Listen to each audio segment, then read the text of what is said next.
Pradžios knyga, 4 skyrius. Vyras pažino savo žmoną Ievą, ji pastojo ir pagimdė Kainą. Viešpaties padedama gavau berniuką, pasakė ji. Po to ji pagimdė jo brolį Abelį. Abelis tapo aviganiu, o Kainas žemdirbiu.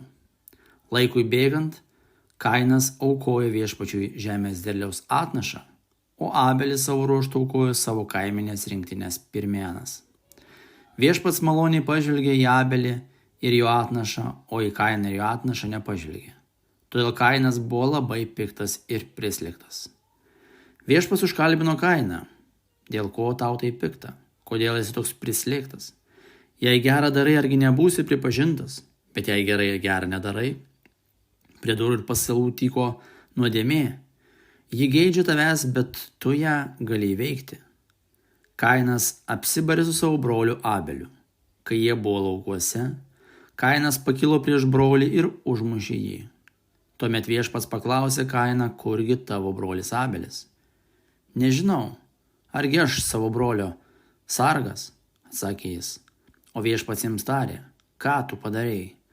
Tavo brolio kraujas šaukėsi manęs iš žemės, todėl būk prakeiktas toli nuo žemės, kurie atvėrė savo burną priimti tavo brolio kraują iš tavo rankos. Kai dirbsi žemę, ji nebeduos tau daugiau savo derliaus. Tu būsi bėglys ir klajūnas žemėje. Kainas atsakė viešpačiui, per daug didelė man bausmė, negaliu jos pakelti. Šiandien išvarei mane nuo žemės, turiu slėptis nuo tavo veido ir tapti bėgliu bei klajūnų žemėje. Kas tik mane sutiks, galės užmušti. Tuomet viešpats jiems tarė, taip nebus. Jei kas užmuštų Kainą, už Kainą bus atkeršyta 7. Ir viešpats paženklino Kainą žymę, kad kas nors jį užtikęs neužmuštų.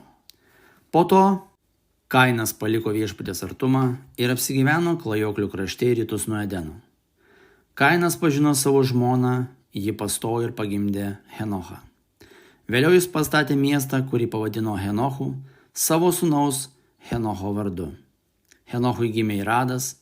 Iradas buvo Mehuelio tėvas, Mehuelis Metušaelio tėvas ir Metušaelis Lamecho tėvas. Lamechas vedė 2 žmonas, vienos vardas buvo Ada, kitos Cila. Ada pagimdė Jabalą, jis buvo protėvis visų gyvenančių palapinėse ir laikančių kaimenės.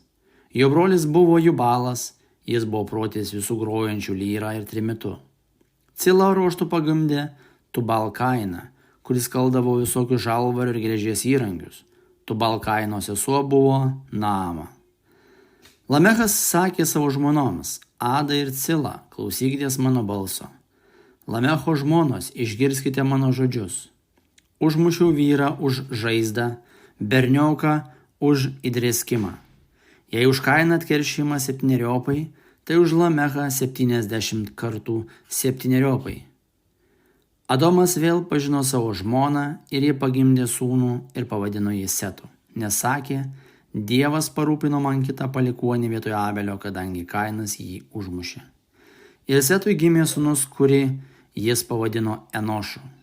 Tuo metu žmonės pradėjo šauktis Dievo viešpaties vardu.